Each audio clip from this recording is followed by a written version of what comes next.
what what is that one thing you would actually always engaged thinking about, searching entity, that I would say it's human existence, and that never goes away.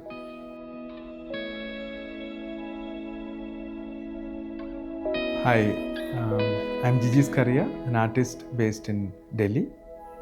I've been working in Delhi for the last 30 years. I just came to Delhi for my post-graduation. I did my master's from Jamia Millia University. Then I stayed on.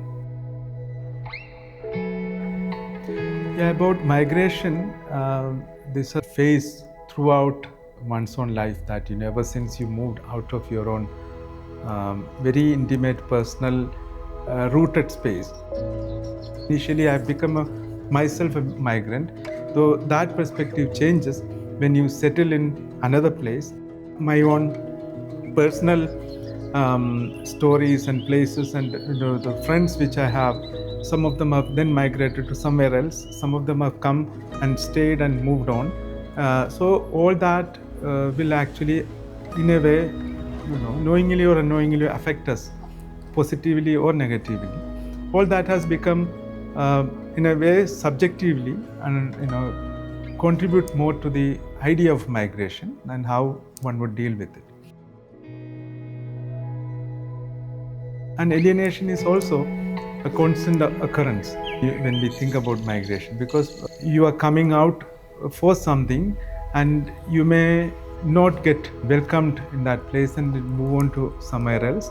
So constantly you are searching, and so it's not just about the placement of the geographical location. It's also about a mental stability and how do and where do you anchor yourself mentally. And all of that will definitely and automatically will become a part of your artwork when you create, because that has been a main center focus of your own existence.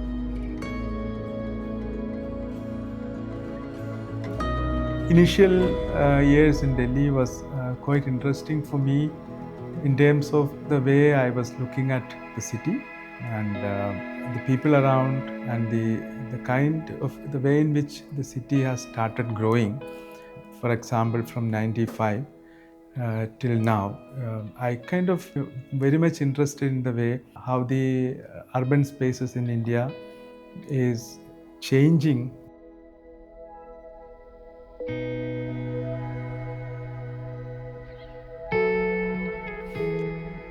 Kind of approach a subject with heavy heart and with all kinds of intellectual heaviness, then you probably lose the focus, and you probably end up doing the outcome will be very different.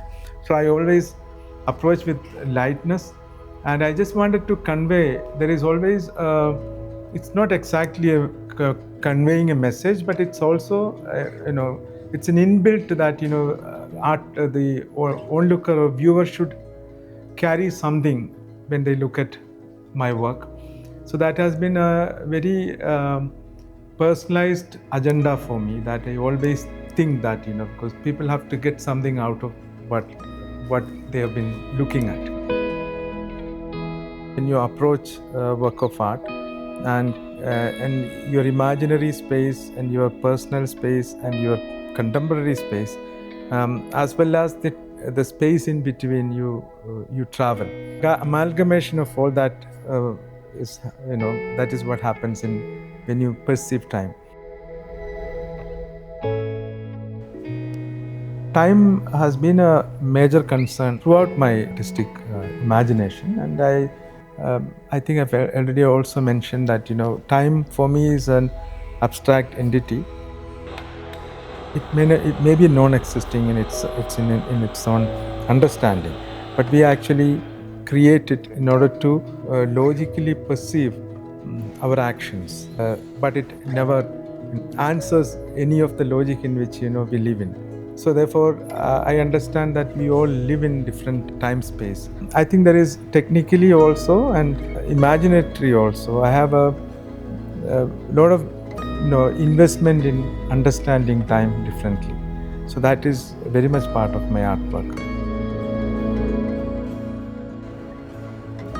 Mapping memory as well as geography is perfectly right way of putting it, that it's not just about mapping is always a mental mapping, because you don't get any geographical specific location without your mind there. So it's like, when you stand and you observe, and the same time you'll be traveling much differently in your mental space. So, and the mental and the physical space very differently coexist